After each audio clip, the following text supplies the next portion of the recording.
नमस्कार दोस्तों, मैं के.एम. गुप्ता आप सभी व्यूअर्स का अपने YouTube चैनल पर हार्दिक स्वागत करता हूं।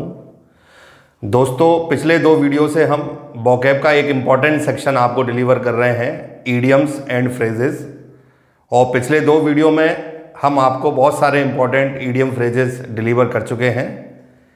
आज के इस तीसरे पार्ट में, यानी आज हमारा इस सेक्शन का तीसरा वीडियो हम आपके सामने पेश करने जा रहे हैं, जिसके अंदर बहुत ही महत्वपूर्ण या यूं कहें बहुत बड़े बड़े एग्जाम्स के अंदर आए हुए ईडियम फ्रेजेस को मैं इंक्लूड करने जा रहा हूं। ये वीडियो कई मायने में आपके लिए बहुत इंपॉर्टेंट साबित हो सकता है निकट भविष्य में, अगर आप कोई भी एग्जाम के अंदर अपीयर होने वाले हैं। तो दोस्तों, इस वीडियो के अंत तक आप मेरे साथ बने रहें और जो भी ईडियम फ्रेजेस हम आपको डिलीवर कर रहे हैं उनको ध्यानपूर्वक या तो नोट करते रहे हैं या फिर उनको साथ के साथ समझते रहें और याद करने की कोशिश करें। ईडियम फ्रेजेस एक ऐसा सेक्शन है जो लगभग हर कॉम्पिटिटिव एग्जाम में आता है, चाहे वो स्टेट गवर्नमेंट से जुड़े हुए कोई भी एग्जाम हो या बैंकिंग का एग्जाम है, एसएससी है, यूपीएससी है। लगभग हर तरीके के एग्जाम में आपको इनकी प्रेजेंस मिलेगी। अब ये डिपेंड करता है कि आप इन चीज़ों को किस तरीके से प्रॉपर वे में लेते हैं और किस तरीके से प्रॉपर वे में याद कर सकते हैं। इसी के ऊपर आज का हमारा ये वीडियो हम आपके सामने पेश करने जा रहे हैं। शुरू करने से पहले हम आपको याद दिलाना चाहेंगे कि अगर आपने अभी तक हमारा ये चैनल सब्सक्राइब नहीं किया है तो इसे सब्सक्राइब कर लें, जिससे कि आपको इस चैनल के माध्यम से डिलीवर होने वाले हर वीडियो समय पर मिल सकें और आप कोई भी नॉलेज मिस ना करें। तो अब हम इस वीडियो की शुरुआत करते हैं। दोस्तों, अगर ये वीडियो आपको पसंद आता है तो लाइक ज़रूर करें और अपने कमेंट के माध्यम से हमसे जो इम्प्रूवमेंट आप चाहते हैं वो ज़रूर शेयर करें और वो हम करने की कोशिश करेंगे। तो अब हम शुरुआत करने जा रहे हैं हमारे आज के पहले वर्ड से, part 3 idiom phrases, first word. तो आज का हमारा जो फर्स्ट वर्ड आता है वो कई एग्जाम में कई बार अपीयर हो चुका है, वो है टू बीट ए रिट्रीट। तो इस वर्ड का मतलब क्या है कि जब भी कोई सैनिक या सैनिक दल किसी भी औपचारिक परेड से, किसी समारोह में, जब कोई राष्ट्राध्यक्ष वगैरह आते हैं या राष्ट्र का कोई समारोह है, वहाँ पे परेड करते हैं और उससे वो वापस अपने नियत स्थान की ओर, फिक्स प्लेस की ओर लौटते हैं, तो we can say to beat a retreat. Retreat का मतलब एक तरीके से होता है कदमों को पीछे खींचना, वापस लौटना। तो यहाँ पे हमारा अंग्रेजी में जो मीनिंग बनता है वो है to march back after a ceremonious parade. किसी औपचारिक परेड से सैनिकों का वापस लौटना। आपको पता होगा 26 जनवरी के बाद हमारे देश के अंदर भी जो 26 जनवरी पर लोग परेड में हिस्सा लेने आते हैं सैनिक दल, वो 2 दिन के बाद राष्ट्रपति भवन वहाँ पे एक सेरेमोनियस परेड का आयोजन होता है और उसके बाद वो वापस लौट रहे हैं, तो उसको बीट रिट्रीट ही कहा जाता है। तो यहाँ पे आप उस चीज़ से एक बार अपने दिमाग में सेट कर सकते हैं कि बीट रिट्रीट का मतलब ये है कि सैनिकों का किसी परेड से वापस अपने नियत स्थान की ओर लौटना। अब आता है सेकंड वर्ड। ये भी कई बार कई एग्जाम में अपीयर हुआ है वर्ड, वो है करी फेवर विद। इसका मतलब होता है अपने काम निकलवाने के लिए किसी व्यक्ति की अत्यधिक चापलूसी करना, या वो व्यक्ति जो हर समय किसी कार्य को कराने के लिए फ्लैटरिंग करता है। फ्लैटरिंग का मतलब होता है चापलूसी करना। तो इसका अंग्रेजी में मीनिंग है फ्लैटर। आप इसे चापलूस भी कह सकते हैं या चापलूसी करना भी। तो करी फेवर का मतलब यही है कि अपने काम को निकालवाने के लिए हम किसी व्यक्ति से कोई भी बटरिंग करें या फ्लैटरिंग करें, that is curry favour with. अब आता है अगला word, third number, at stake. छोटा वर्ड है पर बहुत ही इंपॉर्टेंट है। इसका मतलब है अगर कहीं कोई खतरा है या कोई चीज़ खतरे में है तो उसे बहुत छोटे रूप में अगर हम बोलना चाहें तो हमारे पास एक बहुत बढ़िया सोल्यूशन है, दैट इज एट स्टेक, यानी खतरे में, in danger. Next fourth number word आता है, इसको एसएससी में कई बार पूछा जा चुका है अलग अलग एग्जाम के अंदर, to give him a piece of mind. अगर कोई व्यक्ति आपको परेशान कर रहा है या विभिन्न प्रकार के कोई कमेंट कर रहा है, एक लिमिट तक आप मान लीजिए साइन करते हैं, फिर सोचते हैं कि निश्चित रूप से अब इस व्यक्ति को सबक सिखाना चाहिए, अदरवाइज लिमिट क्रॉस हो गई, तो यहाँ पे we can say to reprimand him. हम कह सकते हैं हिंदी में सबक सिखाना। तो इसका क्या अर्थ निकला, to give him a piece of mind.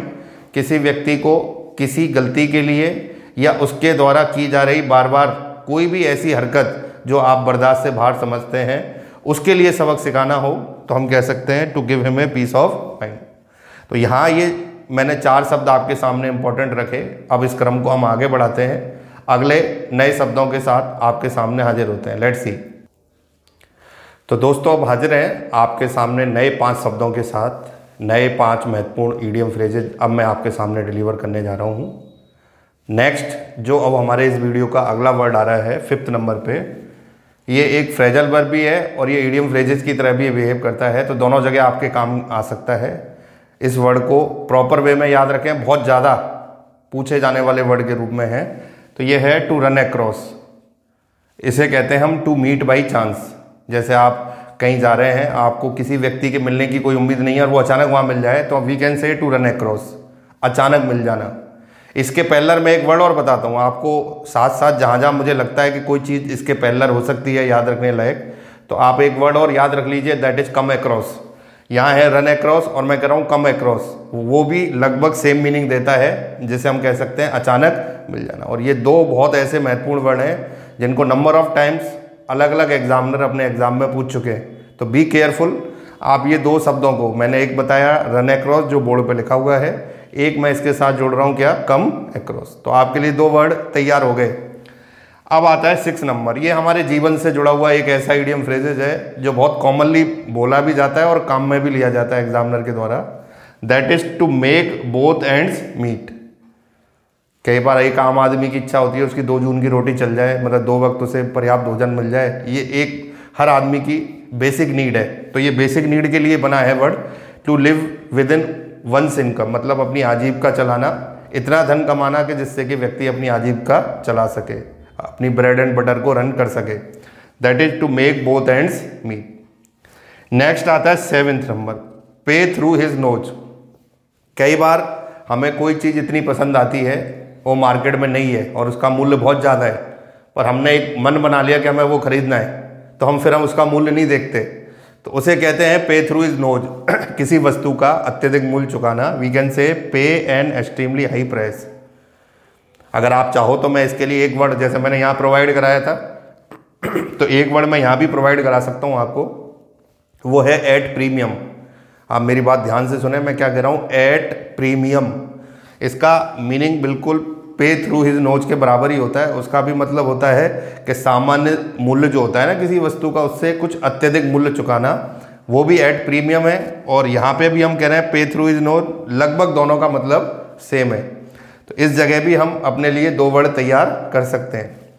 Next आता है एनफ रोप। अब जैसे कोई बॉस अपने एम्प्लॉय को एक तो बांध के रखता है कि जैसा मैं चाहूँगा वैसा काम करना है, और एक होता है कि वो उनको पर्याप्त फ्रीडम देता है कि भाई आप अपने हिसाब से क्रिएटिव वर्क करो, मैं उसको अप्रिशिएट करूँगा, तो फिर जो एम्प्लॉय है वो भी अच्छा करने की कोशिश करेगा। तो वी कैन से एनफ रोप का मतलब ये है कि सामने वाले व्यक्ति को किसी कार्य के करने के लिए पर्याप्त आज़ादी देना, जिससे कि वो हर तरीके का काम अपने हिसाब से कर सके, बिना डरे बिना सहमे। अगला आता है 9th नंबर, चीक बाय जॉयल। 2 ऐसे मित्र जो बहुत ही ज़्यादा क्लोज हैं एक दूसरे के, वी कैन से चीक बाय जॉयल, उसको हम कह सकते हैं वेरी नियर या अत्यधिक नज़दीक। तो दोस्तों आपके सामने मैंने ये 5 बहुत अच्छे वर्ड डिलीवर किए। अब इसके बाद मैं नए और 5 शब्द आपके सामने इस वीडियो में ला रहा हूँ, लेट्स सी। तो दोस्तों अब हम आगे बढ़ते हैं, नए 5 शब्दों के साथ हम आपके सामने हाजिर हैं। 5 इंपॉर्टेंट ईडियम फ्रेजेज और मैं आपके सामने अभी रख रहा हूँ, जो इस वीडियो के अंदर आप पढ़ रहे हैं। और ये ईडियम फ्रेजेज इस तरीके की हैं जिनको मल्टीपल टाइम हमने सेलेक्टिव वो ईडियम फ्रेजेज करी हैं। स्पेशली आज के इस वीडियो के अंदर मैं कुछ ऐसे वर्ड ला रहा हूँ जिनका फ्रीक्वेंसी एग्जाम में बहुत ज़्यादा है, मतलब जिनको मल्टीपल टाइम बड़े बड़े एग्जाम में पूछा जा चुका है। तो आप बने रहिए वीडियो के अंत तक, एक भी शब्द मिस करेंगे तो आपका नुकसान हो सकता है। 10th नंबर पे हम पढ़ने जा रहे हैं अगला word, give the game away.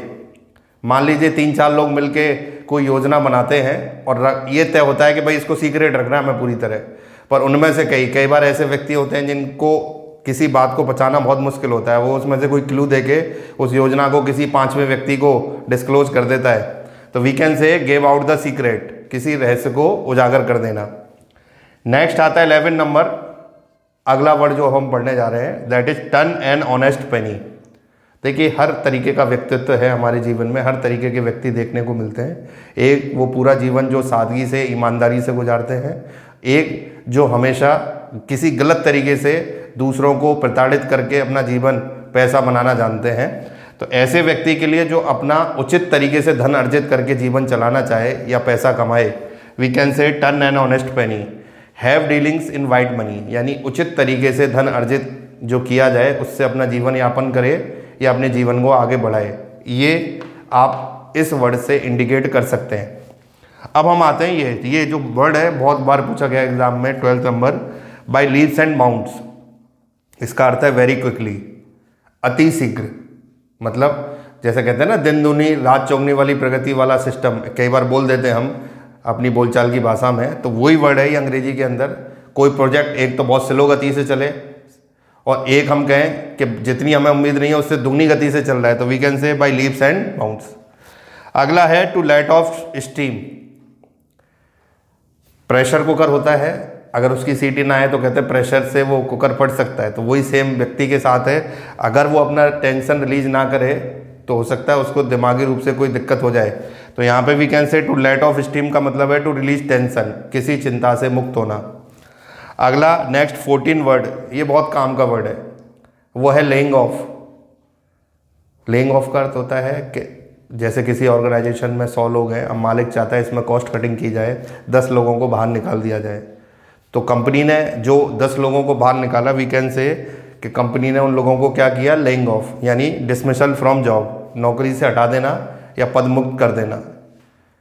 अब इसके लिए नॉर्मल तरीके से देखें तो छोटे छोटे हम कई वर्ड यूज़ कर देते हैं, जैसे सेक, सेक का मतलब भी यही होता है, फायर का मतलब भी होता है, तो हम भी इसके साथ उन शब्दों को भी क्या कर सकते हैं, कनेक्ट कर सकते हैं। तो ये 5 इंपॉर्टेंट वर्ड और हमने आपके सामने रखे इस वीडियो के अंदर, जो आपके लिए इडियम फ्रेजेज में बहुत ही उपयोगी साबित हो सकते हैं। अब नए 5 शब्दों के साथ हम आपसे मिलते हैं, लेट्स सी। तो दोस्तों अब हम आपके सामने हाजिर हैं नए कुछ शब्दों के साथ, और ये आज के फाइनल वर्ड हैं, 6 वर्ड हैं, टोटल 20 वर्ड्स हो जाएंगे इस वीडियो के अंदर। तो अगला जो शब्द हम आपके सामने पेश करने जा रहे हैं 15 नंबर पे, that is shook in their shoes. कई बार हम किसी घटना से इतना डर जाते हैं या किसी परिस्थिति से इतना घबरा जाते हैं कि हम ना तो बोल पाते हैं और अंदर ही अंदर बहुत भयभीत हो जाते हैं। उस समय हम ये इडियम फ्रेजेस काम में ले सकते हैं। We can say trembled with fear, डर से कांपना, बुरी तरह भयभीत हो जाना, तो ये वर्ड हमारे लिए काम में आ सकता है। अगला हमारा जो वर्ड आ रहा है 16 नंबर पे, शार्प प्रैक्टिसेस। बहुत अच्छा क्वेश्चन है एग्जाम के लिए। डिसऑनेस्ट मीन्स, यानी बेईमानी से या अनुचित तरीके से कोई कार्य करना, ये हम इस इडियम फ्रेजेस से शो कर सकते हैं। मीन्स क्या है, डिसऑनेस्ट मीन्स और बेईमानी से। अगला वर्ड ये बहुत इंपॉर्टेंट है, ये एक फ्रेजल वर्ब भी है जिसको कई बड़े एग्जामिनर स्पॉटिंग एरर में भी पूछ चुके हैं, खालिस्तान में भी पूछ चुके हैं, और ये इडियम फ्रेजेस बन के भी आता है। टेक्स आफ्टर कह सकते हैं, जैसे परिवार में पिता के कुछ गुण बेटे में देखने को मिल जाते हैं या कई बार शक्ल कहीं से मिल जाती है, तो किसी भी तरीके से परिवार के सदस्य से या तो किसी शक्ल की बात करें या किन्हीं गुणों में, या आप गुणों में भी कह सकते हैं हम, समानता दिखे तो हम कह सकते हैं टेक्स आफ्टर, कि जैसे इनके पिताजी थे वैसे ही ये हैं। तो इस तरीके से हम ये वर्ड यूज़ कर सकते हैं। अंग्रेजी मीनिंग है रिजेम्बल्स और इसका अर्थ है समानता। नेक्स्ट वर्ड आता है कैरी आउट। मान लो किसी ऑर्गेनाइजेशन में ऊपरी लेवल से, हेडक्वार्टर से कहते हैं, कई बार कोई ऑर्डर आता है, अब आपको उसे एग्जीक्यूट करना है। एग्जीक्यूट मतलब एज इट इज़ लागू करना है उसे। कैरी आउट का मतलब होता है किसी ऑर्डर को एज इट इज़ फॉलो करके वो काम कर देना, that is carry out. Execute that is निष्पादित करना, हिंदी में हम कह सकते हैं इसको। अगला वर्ड है, ये बहुत इंपॉर्टेंट वर्ड है, ले आउट। आप अपने इनकम सोर्स को काम में लेके किस किस मद में, किस किस चीज़ में कितना खर्च कर सकते हैं, ये आपका तरीका है, और वो हम किससे बता सकते हैं, लेआउट से, यानी स्पेंड, हिंदी में कहते हैं इसे खर्च करना। दोस्तों आज का हम 20 नंबर पे जो लास्ट वर्ड ले रहे हैं, दैट इज क्लोज शेव। ये बहुत अच्छा वर्ड है। जैसे कई बार आपने सुना होगा कि इस दुर्घटना में वो बाल बचा है, बहुत कम अंतर रह गया जब 2 गाड़ियाँ टकराई पर जनहानि नहीं हुई या लोग उसमें जो थे वो बच गए दोनों गाड़ियों में। तो वी कैन से कि वो कहाँ से गुजरे हैं, क्लोज शेप से। हिंदी में बाल बचना, अंग्रेजी में हम इसे क्या कह सकते हैं, नैरो एस्केप। तो ये हमारे टोटल 20 वर्ड्स आज हमने आपको इस वीडियो में डिलीवर किए, और ये बहुत ही महत्वपूर्ण वर्ड थे, जैसा मैं इस वीडियो की शुरुआत से कह रहा हूँ। तो आप इनको मेमोराइज करने की कोशिश करें, और अगले एग्जाम में निश्चित रूप से कोई ना कोई वर्ड इस वीडियो से ज़रूर आपको मिलेगा जिसे आप कॉन्फिडेंस के साथ आंसर कर सकते हैं। और हम लगातार ये कोशिश कर रहे हैं हर तरीके से आपकी इंग्लिश को इम्प्रूव किया जाए, ग्रामेटिकल वे में हो या वोकैब के तरीके से हो। तो ये हमारा इस मॉड्यूल का तीसरा वीडियो था जो अब मैं समाप्त करने जा रहा हूँ। दोस्तों, आपको ये वीडियो कैसा लगा इसके बारे में आप अपनी राय ज़रूर दें कमेंट के माध्यम से। हमें हमेशा आपके कमेंट का इंतज़ार रहता है और वो हम हमेशा वेलकम करते हैं, जिससे कि हम अपने टीचिंग मेथोडोलॉजी में जो भी इम्प्रूवमेंट संभव है वो कर सके। यहाँ पे ये वीडियो समाप्त होता है। आप हमारे साथ इस वीडियो के अंत तक बने रहे, इसके लिए आपका बहुत बहुत शुक्रिया। अगले वीडियो में जल्दी आपसे मिलते हैं। Thank you very much.